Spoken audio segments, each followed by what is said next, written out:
Sir जी वही बात है ना कि जब आजादी तक आप जो मलिक बीमारी साहब कह रहे को हैं, एग्री नहीं करेंगे, जब ठीक है। तक आप बीमारी को एक्सेप्ट नहीं करेंगे, आप ट्रीटमेंट पे जाएंगे ही नहीं। बदकिस्मती यही है कि हमारे जो आवाम है सब कुछ जानते बूझते हुए घर में जाके बीवी बच्चों को मार लेंगे, उनको फाका करा लेंगे, मगर ये लोग बाहर आके जिंदाबाद के नारे लगाने में सबसे आगे हैं। लाठी भी खाते हैं, जूते भी खाते हैं और फिर जिंदाबाद के नारे लगाते हैं। लेकिन बुल्स जो है वो डोमिनेट कर रहे थे स्टॉक मार्केट में, लेकिन आज बेयर्स ने ताकतवर कमबैक किया है, एंट्री दी है स्टॉक मार्केट में। आज सारा दिन मंदी देखी गई है। मेरा ख्याल है इतनी जामे बात उन्होंने कह दी है।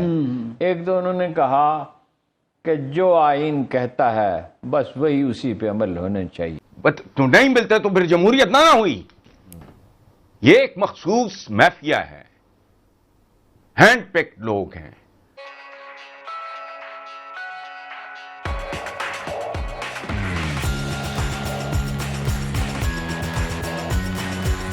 उनके अंदर शायद इतना इल्म नहीं कि वो शऊर की उस सतह पर पहुंच सकेंगे, उनको मईशत का कुछ पता चले।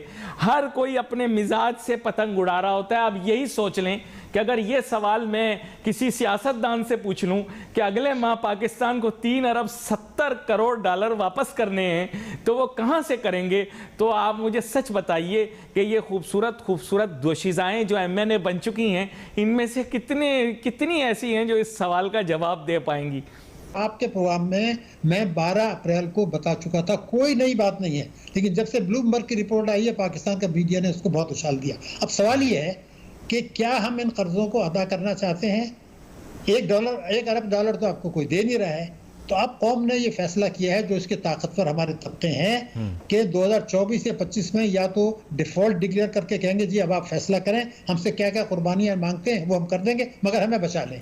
दूसरा है कि डिफॉल्ट करने से पहले उनको बता दें कि जनाब हमने हाथ खड़े कर लिए हैं, जैसे जरदारी साहब कह रहे हैं, जैसे डिफेंस मिनिस्टर कह रहे हैं, जैसे इमरान खान कह रहे हैं कि हम तो डिफॉल्ट कर चुके, हम तो दिवालिया मुल्क में रह रहे हैं। तो आप वो कह लीजिए हमने तो हाथ खड़े कर लिए हैं, अब आप बताइए कि हमें बचाने के लिए आप हमसे क्या क्या चाहते हैं। दिवालिया तो हम बाद में हुए, पहले तो हम दीवाने हुए। असल में हमारा मसला दीवानेपन का है। दीवानेपन के बाद दिवालियापन की इस हद तक पहुंचे हैं।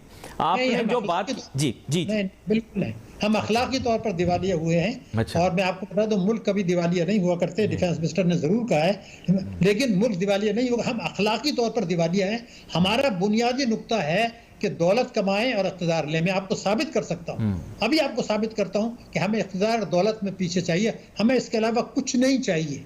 ये तो वो कौम है, ज़कात अल्लाह ताला ने हुक्म दिया है कि ज़कात दें।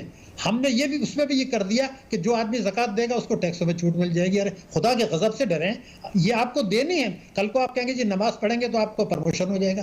देखिए, हमने ज़कात की हमने रकम का नाजायज इस्तेमाल किया कि जो ज़कात दें उनको टैक्स में छूट, जो इदारे तिजारती सरगर्मी में मुलव्विस भी हैं वो ज़कात ले रहे हैं उनको भी छूट। फिर एक आदमी डोनेशन लेता है गरीब आदमी को देने के लिए, वो हुकूमत को डोनेट कर देता है। तो ये जो गलत कारियां ज़कात में हो रही हैं, आपने दुनिया में कभी सुना? मैं जब मगरिब में था मुझसे ये कहते थे कि भाई हम तो ये बात आपकी मान लेते। आपने एक मुख्तलिफ अंदाज में उसकी तशरीह कर दी।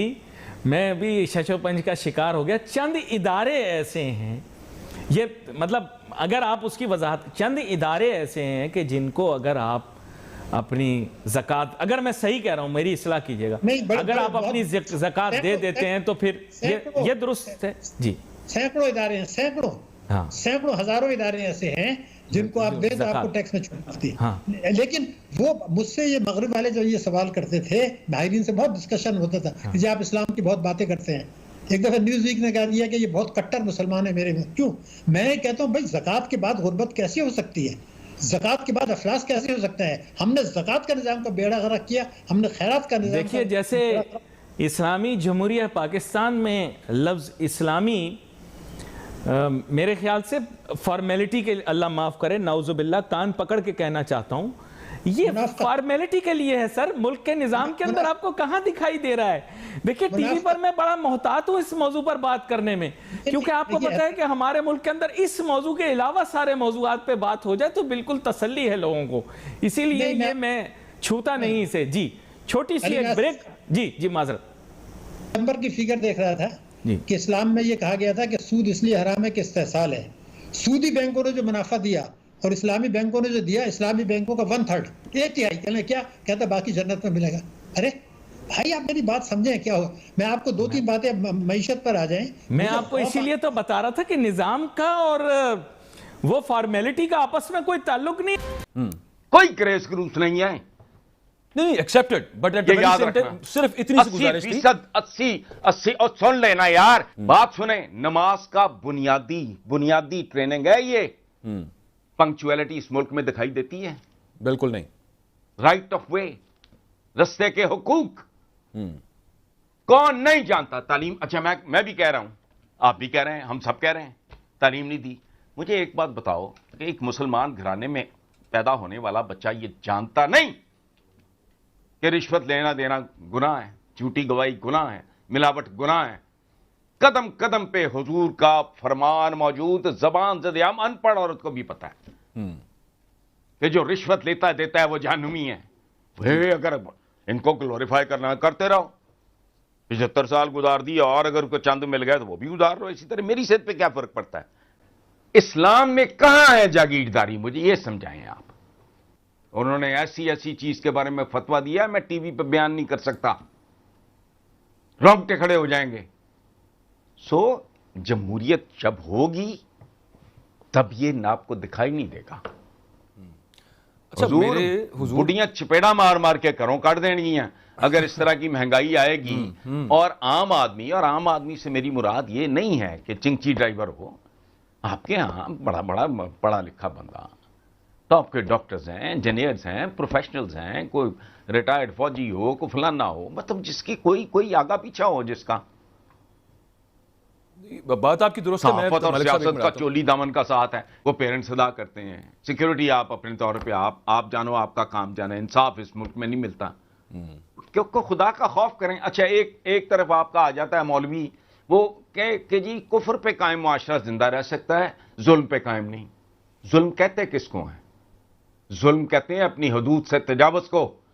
किसी को गोली मारना नहीं, छुरी मारना नहीं, चाकू मारना नहीं, हदूद से तजावुज इस मुल्क का कैरेक्टर है। किसने नहीं किया? सो बेसिकली देखें, मेरे से ना आप एक्सपेक्ट ये ना करें कि मतलब क्लैरिकल किस्म के क्लर्कों वाले, या वो कसाई नहीं होता, वो तजिया निगारी हमारे यहाँ नहीं, हमें पता है, वाला काम है ना, हमें पता है, पहले भी पता था, इसी वजह से चापा दी बोटियां। मैं फिलोसॉफिकल और तरह की, मैं पॉलिटिकल बात करता हूं, मैं और तरह की बात करता हूं। उसकी बुनियादों पे जाओ। इस मुल्क का अगर कुछ बेहतरी करनी है तो सतही काम छोड़ के गेट इनटू द रूट्स। कीमे वाले नान, ये क्या डेमोक्रेसी है? कान से पकड़ गए सिकंदर मिर्जा ले आया, फिर फलाना, फिर भुट्टो, फिर उसके खिलाफ। अच्छा, नवाज शरीफ, क्या आइटम है ये? क्या चीज है? हसन साहब ठीक हो गया, जिंदगी भर कारोबार किया नहीं। जवानी में नई नस्ल मियां शरीफ की आ गई पॉलिटिक्स में। बाकी भाइयों की औलादों ने भी तरक्की की है, लेकिन वो समझ में आने वाली तरक्की है। इनकी कौन सी लॉटरी निकली है मुझे बताएं?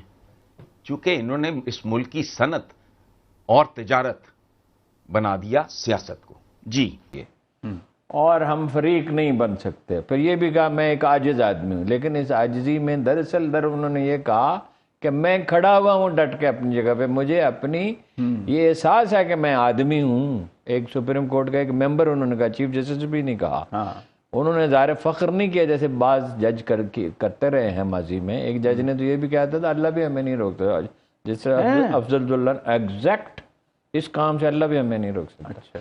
वो फर्ते जज्बात में कहती मुराद तो ये नहीं होती ना।